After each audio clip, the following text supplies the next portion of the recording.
नमस्कार। नमस्कार विद्यार्थी बच्चों, आज मैं हिंदी पाठ्य पुस्तक से हिंदी का व्याकरण से अलंकार लेकर आई हूँ और इस अलंकार को बहुत ही एग्जाम में पूछा जाता है, उसे आज हम देख लेते हैं। अलंकार अलंकार काव्य की शोभा बढ़ाने वाले शब्द हैं, उसे हम अलंकार कहते हैं।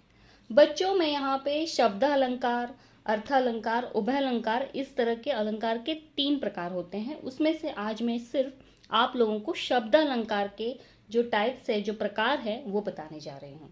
तो सबसे पहले देखते हैं हम लोग शब्द अलंकार किसे कहते हैं। तो बच्चों, शब्द अलंकार, जहाँ अलंकार शब्द पर आश्रित होते हैं वहाँ शब्द अलंकार होता है, और अर्थ अलंकार, जहाँ अलंकार अर्थ पर आश्रित होते हैं वहाँ अर्थ अलंकार होता है, और उभय अलंकार यानी जहाँ अलंकार शब्द और अर्थ दोनों पर आश्रित होते हैं वहाँ पर उभय अलंकार होता है। तो चलिए सबसे पहले हम लोग देखते हैं शब्द अलंकार। इस वीडियो में शब्द अलंकार के हम प्रकार पढ़ने वाले हैं। शब्द अलंकार, जैसे कि मैंने बताया कि शब्द काव्य में, जब कोई काव्य में शब्दों के कारण चमत्कार उत्पन्न होता हो वहां पर शब्द अलंकार होता है। और यह इस तरह से होते हैं। कितने टाइप्स के होते हैं वो देख लेते हैं। सबसे पहला शब्द अलंकार का प्रकार है अनुप्रास अलंकार। तो अनुप्रास अलंकार किसे कहते हैं?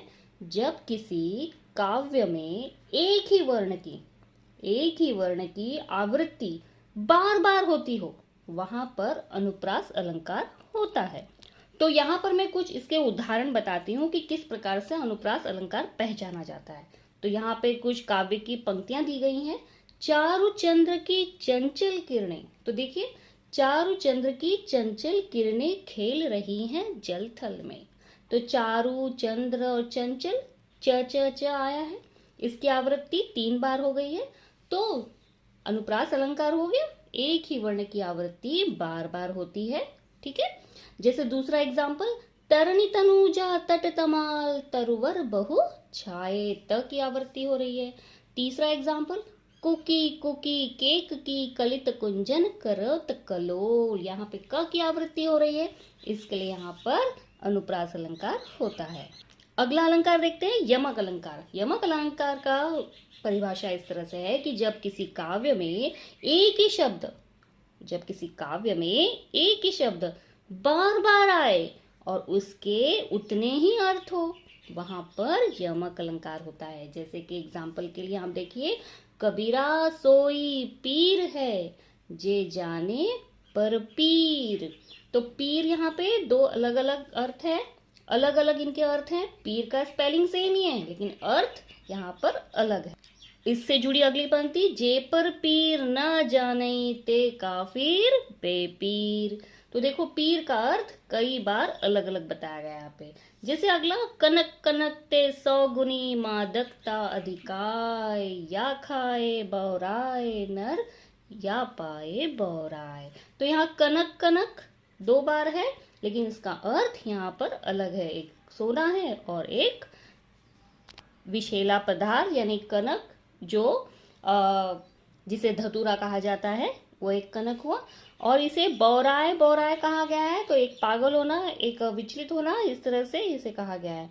अगला है, 3 बेर खाती थी वे 3 बेर खाती थी। तो यहाँ 3 बेर, बेर यानी समय बताया और बेर यानी खाने की वस्तु, वो फल है, तो बेर इस तरह से अर्थ अलग हुआ। दूसरा है, माला फेरत जुग गया भय फिरा न मन का फेर, कन का मन का डार दे मन का फेर। तो यहाँ मन का जो मोतियां होती हैं हमारे मनके की माला की, उसे मन का कहा है। और एक मन का ये हुआ, इन्हें मन का, हृदय का, इस तरह से यहाँ पे अर्थ अलग होता है।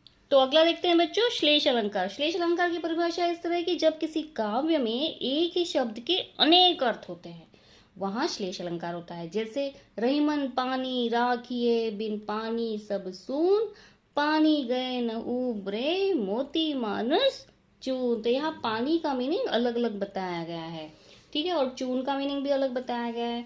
अगला देखिए, नवजीवन दो घनश्याम धमे, सुबरन को ढूंढत फिरत कवि बिचारी चोर, चिरंजीव जोरी जुरे क्यों न सने गंभीर, को घटिया वृष भानुजा वे हलदर के वीर। तो यहाँ वृष भानुजा किसे कहा गया है? राधा को कहा गया है।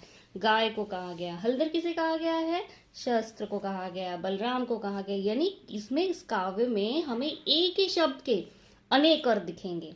यहाँ पे शब्द एक ही होगा लेकिन अर्थ अनेक अनेक होंगे, तो उसे श्लेष अलंकार कहा जाता है। अगला है वक्रोक्ति अलंकार। वक्रोक्ति अलंकार की परिभाषा इस तरह है कि जब किसी काव्य में शब्दों को तोड़ मरोड़ कर अथवा घुमा फिरा कर कहा जाता है उसे वक्रोक्ति कहा जाता है। इस अलंकार में उच्च कोटि का हमेशा हास्य होता है, वीर होता है, श्रृंगार रस हमेशा पाया जाता है। ये एक मुक्त काव्य की रचना कही जाती है।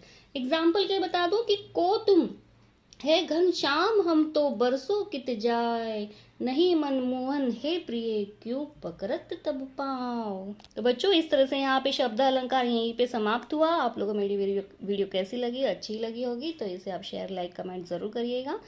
और तब तक के लिए धन्यवाद।